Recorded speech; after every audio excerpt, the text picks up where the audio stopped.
بسم اللہ الرحمن الرحیم۔ آج اگربتی کا ایسا عمل آپ کے لیے لے کر آیا ہوں جس کے آپ کے گھر میں جلتے ہی آپ کی تمام پریشانیاں، تمام تنگیاں دور ہو جائیں گی، اور دولت کا سیلاب جس وجہ سے رکا ہوا تھا وہ وجہ اگربتی جلنے سے جل کر بھسم ہو جائے گا۔ بہت سے لوگ میرے پاس آتے ہیں، میرے عزیز و اقارب جاننے والے، جو کہتے ہیں کہ ہمیں کوئی خاص قرآنی وظیفہ عنایت کر دیں، کوئی ایسا وظیفہ ہو کہ جس کے پڑھنے سے ہمارے گھر کی تمام پریشانیاں دور ہو جائیں اور ہمارے گھر دولت کی ریل پیل ہو اور ہم بھی امیروں کی طرح رہیں۔ اور یہی میرے دوست احباب اور بھی بہت سے لوگ، بلکہ ہر بندہ یہ چاہتا ہے کہ ان کے گھروں میں سے رزق کی تنگی کا خاتمہ ہو جائے، دولت ہی دولت ہو، خوشیاں ہی خوشیاں ہوں، ان کے بچے بھی اچھے سکولوں میں پڑھیں، ان کا آنا جانا بھی اچھی سوسائٹی میں ہو، وہ بھی اچھا کھائیں، اچھا پئیں، اور اللہ تعالیٰ کی راہ میں اچھا قربان کریں، خیرات کریں، صدقہ کریں۔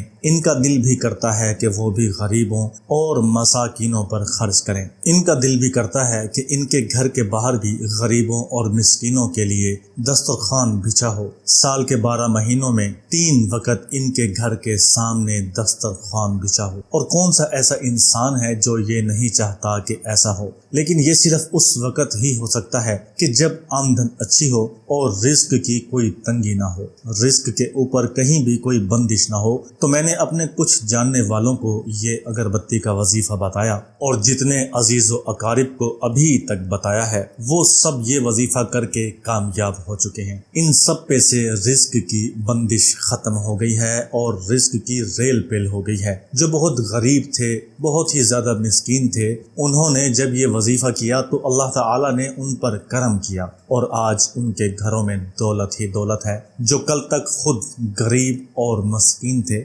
آج وہ غریبوں اور مسکینوں کو کھانا کھلاتے ہیں۔ یہ اگربتی کا وظیفہ انتہائی سادہ وظیفہ ہے، کوئی اتنا مشکل نہیں ہے۔ آپ نے اس کو اچھے طریقے سے سمجھنا ہے اور خاص طور پر ویڈیو کو آخر تک دیکھنا ہے۔ اگر آپ نے بھی سچے دل سے اور نیک نیتی سے اس وظیفے کو کیا اور ذہنی یکسوئی اور دل کو حاضر کر کے اس وظیفے کی تمام احتیاطیں پوری کی، تو آپ کے لیے بھی دولت کی کمی ہمیشہ کے لیے ختم ہو جائے گی۔ اصل میں انسان بے فکرہ ہے، لاپرواہ ہے، انسان اس چیز سے بے خبر ہے کہ اللہ تعالیٰ نے قرآن پاک میں انسانوں کی بھلائی نازل کی ہے، اور قرآن پاک میں انسان کی ہر پریشانی، ہر دکھ اور ہر تکلیف کا علاج ہے۔ صرف یہ کمی ہے کہ انسان اللہ تعالیٰ کی طرف رجوع نہیں کرتا، جو ہمارا مالک ہے، ہمارا خالق ہے، جس نے اس کائنات کو بنایا اور سب سے بڑھ کر انسان کو اشرف المخلوقات بنایا، اور اپنا پاک کلام قرآن پاک انسان پر ہی اتارا جو اس کا اہل تھا، اور یہ سب کچھ انسان کی بھلائی کے لیے پیدا کیا۔ اگر انسان اتنا سا فلسفہ سمجھ جائے تو انسان کی آدھی سے زیادہ مشکلات تو ویسے ہی ختم ہو جائیں، اور جو تھوڑی بہت ہیں اس کے لیے انسان تھوڑی بہت کوشش کرتا ہے تو وہ بھی اللہ تعالیٰ دور فرما دیتا ہے۔ اصل میں انسان شیطان کے بہکاوے میں بہت جلدی آ جاتا ہے، کیونکہ شیطان انسان کا صریح اور کھلا دشمن ہے، تو اس لیے وہ کھل کر وار کرتا ہے، اور بہت سے لوگ انسان کے اس بہکاوے میں پڑے ہوئے ہیں، اور شیطان بڑی عجیب باتیں کر کے بہکاتا ہے۔ مثال کے طور پر کہ نعوذ باللہ قرآن پاک میں کیا ہے، تو اس سے انسان کا ایمان متزلزل ہو جاتا ہے، اور یہی انسان دنیا و آخرت میں ذلیل و خوار ہو جاتا ہے، جس کا ایمان ڈگمگا جاتا ہے۔ اسی لیے اس وظیفے کے سب سے پہلی شرط اللہ تعالیٰ پر کامل یقین ہے، اللہ تعالیٰ کے قرآن پاک پر کامل یقین ہے، اللہ تعالیٰ کے پیارے نبی حضور اکرم صلی اللہ علیہ وسلم کے ارشادات سے سچی محبت ہے۔ جس شخص کا اللہ تعالیٰ پر ایمان مضبوط ہوگا، جو شخص اللہ تعالیٰ کے پیارے نبی صلی اللہ علیہ وسلم کی ذات اقدس سے محبت کرے گا، وہ شخص ہو ہی نہیں سکتا کہ کبھی بھوکا سوئے۔ اس پر اللہ تعالیٰ کا فضل و کرم ہوتا ہے، اور اللہ کے فضل و کرم سے اس پر کبھی بھی کوئی مشکل نہیں آتی، کوئی پریشانی نہیں آتی، اس کا کوئی کام ایسا نہیں ہوتا جس میں اللہ تعالیٰ مشکلات پیدا کر دے۔ ہاں، اتنا ضرور ہوتا ہے کہ اللہ تعالیٰ اپنے پیارے اور محبوب بندوں سے امتحان لیتا ہے، اور ہر انسان کا امتحان الگ ہوتا ہے۔ ہے اللہ تعالیٰ کسی انسان کو دے کر آزماتا ہے اور کسی انسان سے لے کر آزماتا ہے۔ کسی انسان کو بہت زیادہ دولت دے دیتا ہے اور کسی انسان کو بالکل کچھ بھی نہیں دیتا۔ یہ سب آزمائش اللہ تعالیٰ کی طرف سے ہے۔ بس اللہ تعالیٰ کی ذات پر کامل یقین ہو تو اس وظیفے کو شروع کر دیں۔ جیسا کہ میں نے پہلے بتایا کہ اس وظیفے کا طریقہ کار نہایت ہی آسان اور سادہ ہے۔ بعض حضرات اس وظیفے کو عصر کے بعد کرنے کا کہتے ہیں، میرے نزدیک یہ وقت ٹھیک نہیں ہے۔ سب سے اچھا وقت اس وظیفے کے کرنے کا مغرب کے بعد ہے۔ اس کی مثال آپ ایسے لیں کہ آپ کا بچہ جب روتا ہے یا دودھ نہیں پیتا تو آپ جب قاری صاحب کے پاس لے کر جاتے ہیں تو وہ آپ کو مغرب کے بعد آنے کا کہتا ہے اور ہمیشہ مغرب کی نماز کے بعد ہی دم کرتا ہے۔